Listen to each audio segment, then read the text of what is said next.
The Galactic Empire believed that no force in existence could ever oppose their rule. For more than 100 years, they expanded into smaller star systems, capturing worlds, forcing populations into forced treaties, and creating fleets so large that other civilizations simply stepped aside whenever those silver banners appeared in space. Their leaders sat on golden chairs, claiming that the galaxy was already theirs, and any species that disagreed would disappear. One evening, the Imperial Council invited reporters, diplomats, and military representatives from across many regions to attend a large broadcast. Their most famous commander, Admiral Karthos, stepped forward and made a statement that echoed through thousands of communication channels at once. His message was simple. Humanity is weak. Humanity will surrender. And soon, the Terran fleet will kneel before the Empire. People across different civilizations reacted with surprise. Some laughed. Some panicked. Others whispered in fear that the Empire was calling for war. Their entire galaxy had seen the Terran fleet before, but only in peaceful supply routes and scientific missions. No one really understood how strong Earth's military truly was. But even with this uncertainty, one thing was clear to everyone: the Empire wanted humanity to answer this challenge. And humanity said nothing. The audience expected fear. They expected Terran politicians to rush into meetings. They expected soldiers to prepare weapons. But nothing changed on Earth. Schools opened normally. Workers went to their jobs. Spaceports continued sending cargo ships. Everything looked calm. That silence confused the Empire. Inside Imperial command rooms, officers discussed how humans were too calm. They believed humanity was ignoring them because of arrogance, and that made them furious. The Empire quickly released another message, louder and more threatening. Humanity must surrender their outer colonies within 48 hours. Failure to accept will lead to immediate action. Still, humanity did not reply. Across the galaxy, billions of spectators waited. News channels replayed the threats repeatedly. Expert analysts argued that Terrans must be preparing something secretly. Others believed humanity was afraid and trying to stall for time. But what humanity did was different. They simply observed. Inside Terran Command, high-ranking officers gathered in a dim, secure room. Charts displayed the Imperial fleet's movement across star maps. Their flagship, over 3,000 meters long, traveled through open territory, leading hundreds of escort ships behind it. A normal government would have reacted with fear. But Terran Command only nodded in silence. One officer wrote down notes. Another reviewed fleet patrol schedules. A strategist asked a simple question. Should we adjust formations? The commander shook his head gently. No. Let them arrive. That was the only decision made that night. During this time, civilian broadcasts captured something unusual on Earth. Humans were not worried. They were not running to bunkers or sending children away. Instead, people watched the news with calm expressions, as if the Empire's message was nothing more than background noise. Young students commented online, joking about how dramatic the Empire sounded. Workers returned home peacefully. No chaos, no fear, and no urgent announcements. To the Empire, this silence felt like disrespect. 2 days later, the Imperial fleet crossed the Helion Corridor, a neutral region that connected their space with Terran border territories. The Empire expected immediate resistance. They expected a defensive formation or at least an emergency warning. Instead, sensors on their ships detected absolutely nothing. Dark space. No activity. No warships. It was like humanity had abandoned the border completely. Commanders inside the Imperial flagship smiled confidently. This will be easy, one general said. This will be fast, another answered. But far away on Earth, Terran Command finished its quiet evaluation. Their commander stepped forward and gave the first official response in 3 days. The message contained only 3 words. Let them come. Those 3 words spread across every military channel on Earth. Ships across Terran space received the same update. Captains viewed it and understood everything instantly. No panic. No shouting. No alarms. Just calm action. When the Empire challenged humanity, they expected fear. They expected surrender. They expected negotiations. But what they received was silence, so quiet, it was terrifying. Because everyone knew. Humanity never stays silent unless the answer will be loud. The Empire crossed the neutral corridor with full confidence. Their ships spread across space like dark metal clouds. Hundreds of Imperial cruisers formed spear-shaped formations, escort carriers drifted alongside, and at the center moved their flagship, an enormous vessel coated with armored plating and Imperial markings. Their fleet's presence was heavy, loud, and arrogant. When their sensors confirmed entry into Terran-designated space, the Empire broadcasted again. The message echoed through star networks. Terrans, we have arrived. Submit now, and your planets will remain intact. It was not a suggestion. It was a threat wrapped in royalty. But the Terran side still gave no reply. Inside the Empire's flagship, council members paced impatiently. They knew any lesser species would already be on their knees. Yet humanity remained silent, quiet, steady, difficult to read. Perhaps they are frozen in fear, one advisor suggested. No, Admiral Carthos replied. They are waiting for something. But even he could not explain what. The Imperial fleet advanced deeper, expecting mines, expecting traps, expecting immediate strikes. Yet nothing happened. For hours, space remained empty, no resistance, no signs of activity, no scanners detecting anything unusual. Even Imperial soldiers began to whisper. Why aren't the humans reacting? Where is their fleet? Do they not care? The tension grew. Then, at exactly 1942 Terran Standard Time, space changed. A sudden flicker of blue light began appearing at long range, small pulses, very faint. Imperial navigators paused, confused. Screens recalibrated but readings made no sense. Object detected. Object duplicated. Object count increasing. At first, they thought these were drifting signals or maybe sensor glitches. But the flickers grew clearer, wider, and brighter. Within minutes, objects began forming shapes. Not stars. Not debris. Not abandoned satellites. Ships. Human ships. Silent ships. Dark hulls. No engines glowing, no weapons active. They simply existed. They began decloaking one by one, first 30, then 50, then over 100 vessels appeared in front of the Imperial fleet.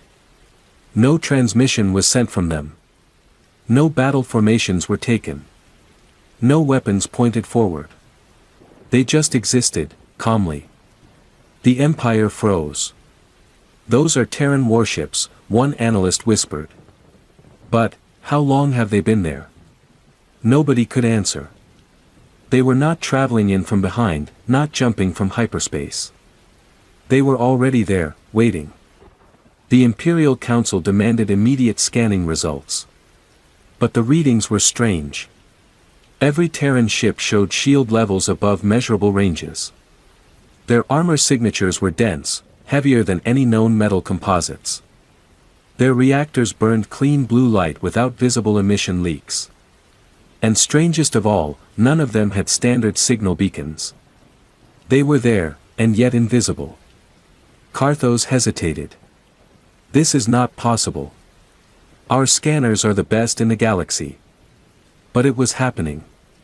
Before he could react further, Terran ships slowly rotated, aligning into a perfect formation without any engine flare, without visible maneuver thrusters. It was precision that made Imperial fleets look like rusty cargo lines. Then, a short human transmission finally arrived. Simple. Calm. Cold. Border confirmed. Identifying unknown visitors. Unknown visitors. The entire galaxy watching the live feed gasped. The Empire challenged humanity. And humanity pretended not to even know who they were. That was more insulting than any weapon. Imperial commanders shouted orders, forming attack wings, preparing strike cycles. They activated forward shields, charged cannons, armed railguns. They expected humanity to answer with similar aggression. But the Terran fleet did not move. Their formation remained perfect. Their engines remained steady. Their presence alone was terrifying. Then a second Terran message came. Proceed no further. 2 seconds later, a third. Final notice. No shouting. No rage. Not even hostility. Just finality. The Empire believed humans were bluffing. So Admiral Karthos pointed toward the nearest Terran formation and gave the order. Advance. Imperial thrusters roared, massive ships rushed forward. And humanity waited. Silent. Still. Unmoved. Because something was coming next. Something that would change the galaxy forever. When the Imperial fleet advanced, neural feeds across multiple systems went live. Millions watched, expecting humanity to panic. But the Terran ships remained still, aligned like sculptures of metal carved from starlight. Even when Imperial destroyers reached firing distance, the Terrans offered no motion. On the Empire's flagship deck, Admiral Karthos raised his arm and commanded the forward line. Fire. Dozens of powerful plasma beams launched forward, streaking through space like burning rivers. The energy blast struck the nearest Terran cruisers in direct hits. Impact indicators appeared across every screen. Then the readings froze. There was no explosion. There was no destruction. There was no burn mark. The Terran ship remained unchanged, every panel, every wing, untouched. The plasma simply dissolved against its hull as if swallowed. Imperial officers stared at the screens, unable to breathe. Karthos whispered. What is their armor made of? Technicians ran diagnostics. Their systems replied with an error no one had ever seen before. Material, not measurable. The Empire tried again. A larger blast erupted from their heavy artillery ship. It hit a Terran dreadnought, direct center impact. Nothing happened. The dreadnought simply floated, cold and motionless, like it was bored. At that moment, Terran Command sent one message across every active military frequency. Weapon calibration complete. Not under attack. Not defensive mode engaged. Just calibration. The Empire realized what it had actually done. It helped humanity test shield absorption. Another blast came from the Imperial fleet, stronger, desperate, angry. Still no effect. One more shot. One more failure. Ships across the galaxy watched the live broadcast and began updating their threat levels. Human technology has surpassed all known categories. The Terrans finally moved. But not with engines. Their ships glided slightly forward as if space itself responded to them. Their formations sharpened. Light glowed under the armor and spread upward like awakening blue veins. Terran vessels began emitting low-frequency pulses. The sound was not heard through space, but felt, like pressure against the chest. It was the sound of something alive, something conscious. Every Imperial captain felt fear. A final transmission from Terran High Command arrived. You crossed into our territory with weapons active. We return equivalent force. But their equivalent was nothing close to equal. Terran dreadnoughts opened a firing line, not chaotic, not rushed, mathematically perfect. One volley launched. Only one. Beams of compressed stellar energy struck 5 Imperial ships at once. No explosion. No flame. No debris. The ship simply vaporized like dust blowing into starlight. Instant deletion. Carthos could not speak. Then his second-in-command whispered. "Admiral." They did it with one shot. The Empire attempted tactical withdrawal, but Terran ships advanced, not aggressively, not chasing, simply stepping forward like someone moving a chair slightly. Another single blast struck. This time, the Empire's flagship itself shook violently. Panels flickered. Walls trembled. Support beams cracked. "No. Stabilize," Carthos ordered. But the ship was already splitting. Across the galaxy, all broadcasts froze, not from censorship, but because transmission networks overloaded with viewers. Everyone expected humanity to finish the Empire. Everyone expected them to destroy everything. But humanity did something terrifying. They stopped. Every Terran ship shut down firing systems. Weapons powered down. Engines quieted. And they waited. Another message came. Demonstration complete. No threats. No insults. Just calm dismissal. The Empire, broken and terrified, sent a message. Request ceasefire. We withdraw immediately. But Terrans still did not respond. They merely transmitted coordinates of the border and said, "Return there. You have 3 minutes. 3 minutes. Not 3 hours. Not 3 days. 3 minutes." No species had ever been given a deadline that cold. The Empire obeyed, retreating across space with engines at full power. Millions watched their withdrawal, and even in fear, one realization spread through the galaxy. Humanity did not fight because it had to. Humanity fought only to make a point. And the galaxy now understood that point. The Empire left. Humanity remained. Unshaken. Unbothered. Ready, if someone ever dared again. The Imperial fleet fled through space at full power, but retreat did not erase the memory of what they had seen. Their flagship returned damaged, torn open like it had been cut by invisible blades. The crew walked out with pale faces, hands trembling, unable to speak even when questioned by officials. Doctors tried to calm the survivors, but there was no physical wound, only shock. The Empire did not release any official announcement that night. Their palace lights stayed dim. Ministers whispered in corridors, guards stood still, and the wide marble halls were silent. Nothing inside looked victorious, not a single word celebrated that they arrived and returned. The galaxy waited for an explanation. But instead of speaking, the Empire disappeared from public screens. Days passed. People wondered if humanity had destroyed more ships, or if the Terrans sent retaliation. But nothing had happened. The humans had already gone back to their routines. Terran news networks returned to broadcasting simple civilian topics, space tourism updates, new robotics research, interplanetary farming systems, and entertainment talks. No mention of war, no signs of worry. It was almost as if the entire event meant nothing to humanity. Meanwhile, in the imperial capital, a quiet emergency meeting unfolded. Ministers sat around an oval table, and for the first time in history, no one argued. No one slammed fists.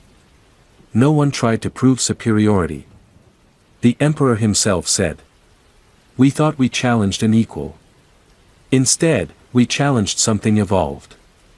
They listened to recordings again. One volley. 5 ships gone. Matter erased like fog. That fact alone became a weight none of them could ignore. Weeks later, a small Terran diplomatic ship entered Imperial space. No weapons. No escort. The Empire panicked, believing humanity had returned to strike. But the ship sent a peaceful message. Delivering updated border map. That was it. No warnings. No conditions. No political demands. The Empire accepted the map like a child receiving instructions from a teacher. Inside the capital, scholars studied those updated coordinates. They found something strange: the humans expanded the protected boundary outward. They gave the Empire more space, not less. It was not generosity. It was refusal. It was humanity saying, "You may exist. Stay there." Rumors spread among alien populations. Humans see space differently. Humans are not fighting for land. Humans guard balance, not territory. Across the galaxy, storytellers began retelling the event. Merchants made quiet jokes, diplomats softened their voices, and militaries placed humanity in a new risk category. Not enemy level. Not danger level. But something beyond measurable. Many labeled them simply unknown class. Later, the Empire attempted to send a trade request, a simple exchange proposal of resources. The Terrans responded politely, saying, "Approved. Standard value exchange." The Empire expected conditions. Expected special permissions. Expected at least negotiations. But humans did not seem interested. They treated the Empire like distant neighbors, not threats, not allies, not necessary. That was more frightening than war. One imperial historian wrote, "Humanity does not conquer. They do not chase victory. They do not need applause. They simply exist, and no force can push them." The last message related to the incident came from a Terran officer during a public interview. A reporter asked, "Why didn't humanity destroy the Imperial forces when you had the advantage?" The officer smiled faintly and replied, "We do not break what we don't need to fix." That answer echoed through galaxies. It meant humanity viewed the Empire not as competition, not as resistance, but as noise. Weeks later, life on Earth continued peacefully. Researchers worked, schools ran, ships launched into the stars, and colonies continued building. Humanity returned to silence, not from fear, but from confidence. Because true strength never needs to declare itself twice. The Empire never challenged again. They only looked at the stars and remembered the moment when they faced Terran silence. And silence shattered them more than any weapon ever could.